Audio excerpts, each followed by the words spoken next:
Bonjour à tous. Aujourd'hui, je vais vous lire Winnie l'ourson et l'arbre à miel. Par un beau matin d'été, dans sa petite maison au cœur de la forêt des rêves bleus, Winnie l'ourson fait de la gymnastique. Pouh, c'est dur. Il tire sur ses bras et touche le bout de ses pieds. 1, 2, 3 fois. Il faut que je pense à faire ça au moins une fois par semaine, si je ne veux pas grossir, se dit le gros petit ours. Tous ces exercices m'ont donné faim. Il court vers le placard à miel, attrape le dernier pot, ouvre grand la bouche, mais rien. Pas une goutte de miel. Le pot est vide, nettoyé. Et Winnie reste là, tout dépité. Mais qui fait bzzz à la fenêtre? C'est une abeille! Et les abeilles ne font-elles pas du miel? Avec un grand sourire, Winnie sort en courant et se met à suivre l'abeille à travers la forêt des rêves bleus. Il la suit au plus profond de la forêt des rêves bleus, jusqu'à un arbre creux, et l'abeille disparaît dans un trou tout en haut de l'arbre. Ni une ni deux, Winnie, qui sent déjà le goût du miel, se lance à l'assaut de l'arbre. Jusqu'à une branche, juste à côté du trou. On n'a jamais vu un ours s'inquiéter de quelques abeilles. Mais là, c'est tout un essaim qui fonce droit sur Winnie, lequel perd l'équilibre, et tombe la tête la première dans un buisson, au pied de l'arbre. « Aïe! Ma tête !» s'écrie-t-il. « Je vois des étoiles en plein jour !» Juste à ce moment, lui parvint une voix joyeuse. C'est Jean-Christophe, son ami. « Winnie, regarde mon nouveau ballon !»« Oh, qu'il est beau !» dit Winnie. « Tu me le prêtes une minute ?» Car notre ourson malin a un plan. D'abord, il se roule dans une flaque de boue.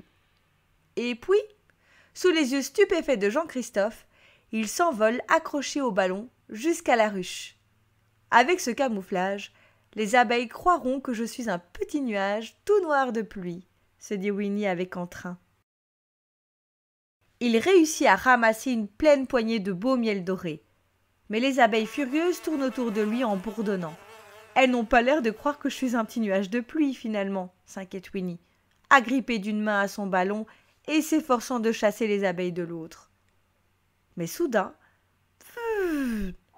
voilà que le ballon se dégonfle. Oh mince, s'écrie Winnie consternée, tandis que le ballon fait de folles cabrioles dans le ciel avant de partir comme une fusée, en emportant un ourson pas très fier. Heureusement pour Winnie, quand il n'y a plus du tout d'air dans le ballon, Jean-Christophe est là pour amortir sa chute. « Merci beaucoup, dit Winnie. »« Ouch !»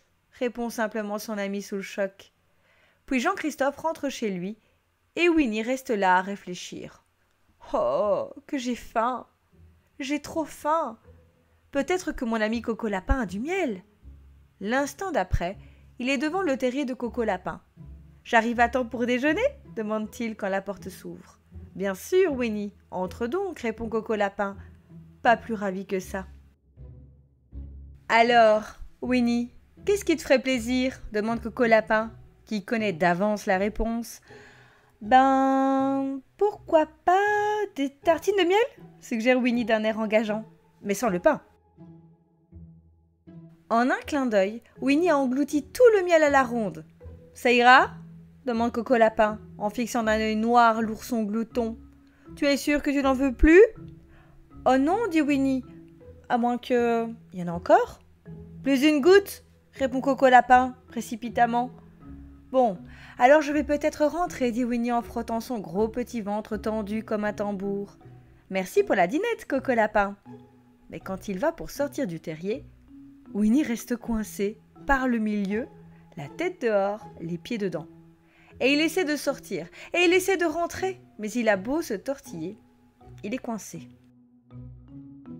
Malgré tous ses efforts, Winnie n'arrive pas à s'extirper de là, ni dans un sens, ni dans l'autre. « Arrête ce cirque, Winnie, dit Coco Lapin. Je ne t'ai pas invité à passer la nuit. »« C'est ta porte, répond la voix de Winnie de l'extérieur.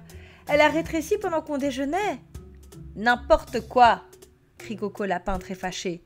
Tu as trop mangé, c'est tout. Et il sort en courant par la porte de derrière pour aller tirer Winnie par les bras. Mais l'ourson est coincé et bien coincé. « Attends-moi là, dit Coco Lapin. Je vais chercher Jean-Christophe. » Comme si j'allais m'en aller, marmonne Winnie en regardant son ami s'éloigner. Alors il pense au ballon de Jean-Christophe, comme il a rétréci en perdant son air. Et il se met à souffler de l'air dans l'espoir de rétrécir. Mais il ne rétrécit pas un brin. Tiens, voilà Maître Hibou qui vient de se poser. « Qu'est-ce que tu fais dans la porte de Coco Lapin ?» demande-t-il. « Tu es coincé ?»« Moi ? Oh, pas du tout, » répond Winnie. « Je me repose. J'adore la vue qu'on a ici. » Mais on ne raconte pas des coups à Maître Hibou. « Ta ta ta ta, dit-il. Tu es coincé comme un gros ourson dans un trou de lapin. Il va falloir un expert pour te sortir de là. »« Un expert ?» s'écrie Grignotin, qui vient de surgir. « On veut un expert ! C'est moi, Grignotin, expert en travaux souterrains. À mon avis, il n'y a qu'un seul moyen pour sortir de Winnie. De la dynamite. » Winnie se recroqueville. « Es-tu fou ?» dit Maître Hibou. « De la dynamite ? Mais cela crèverait les oreilles de ce pauvre ourson. »« Bon, d'accord. Si vous changez d'avis, venez me chercher. Moi, j'aime quand ça fait boum. » Là-dessus, Coco Lapin revient accompagné de Jean-Christophe. « Alors, Winnie, vilain patapouf, ta gourmandise t'a encore joué des tours ?» demande Jean-Christophe en riant. « Oh, dit Winnie d'une petite voix, je n'ai pas mangé tant que ça. » Jean-Christophe prend la patte de Winnie et se met à tirer avec l'aide de Coco Lapin. Mais Winnie ne bouge pas d'un millimètre. « Bon, eh bien, la seule solution, c'est d'attendre que tu maigrisses, conclut Jean-Christophe. « S'il vous plaît, sortez-moi de là, supplie Winnie. J'ai trop faim. »« C'est ce qu'il faut, dit Jean-Christophe. Plus tu as faim, plus tu maigris. » Et en attendant que ce régime fasse son effet, Jean-Christophe distrait l'ourson en lui faisant la lecture, tandis que Maître Hibou lui fait des cours sur la gloutonnerie. Et que Grand Gourou et Petit Gourou lui apportent un foulard pour protéger sa tête du soleil. Mais Bourriquet, lui, n'est pas très réconfortant. « Mon pauvre Winnie, soupire-t-il, ça va prendre des mois avant que tu dégonfles assez pour sortir de là. » Pendant ce temps, dans sa maison, Coco Lapin commence à en avoir assez de voir le derrière de Winnie à la place de sa porte. Alors il décide de le décorer. D'abord, il dessine une tête sur son gros derrière, puis il y accroche des branches, comme ça on dirait un élan. Après quoi, il installe une planche sur les jambes de Winnie, et voilà une belle étagère pour poser des objets. Coco Lapin est en train d'admirer son œuvre quand tout s'envole et lui retombe dessus. C'est un papillon, dehors, qui a fait éternuer Winnie en lui chatouillant le nez. Quelques heures plus tard, tandis que le soleil baisse, Grignotin est de retour. Il s'installe pour bavarder avec Winnie tout en croquant son dîner. « Waouh, ça a l'air bon, dit l'ourson affamé. Je peux en avoir un petit morceau ? Enfin, plutôt un gros ? Ou bien alors, du miel ?» Mais au moment où Grignotin s'apprête à verser un peu de miel doré dans la bouche de Winnie, Coco Lapin surgit en brandissant un écriteau. « Arrête, Grignotin !» s'écrie-t-il. « Tu ne sais pas lire ?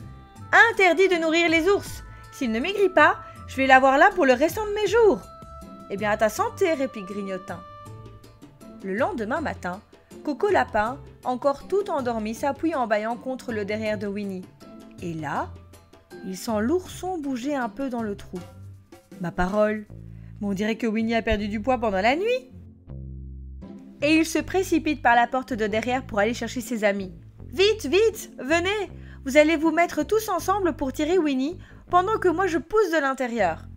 Et il tire et il pousse, tant et si bien que soudain, Winnie fuse comme un bouchon. Et s'envole dans les airs, loin au-dessus de ses amis et au-dessus des arbres. Oh là là, se dit Winnie, je dois rêver. C'est comme quand j'étais à cheval sur le ballon. Mais là, je suis à cheval sur quoi ? Sur sa trajectoire se dresse un arbre trop haut pour que Winnie passe au-dessus. Mais par chance, il y a un grand trou dans le tronc. Et c'est là que Winnie va s'enfoncer la tête la première, en chassant sans le faire exprès tout un essaim d'abeilles. « Ne t'inquiète pas, Winnie, nous allons te tirer de là tout de suite !» crie Jean-Christophe au pied de l'arbre. Et de tout là-haut, lui parvint la voix de Winnie. « Tout va bien, Jean-Christophe, rien ne presse. » On a le temps. Nous sommes arrivés à la fin de cette histoire. Merci de m'avoir écouté et à très vite pour une nouvelle histoire.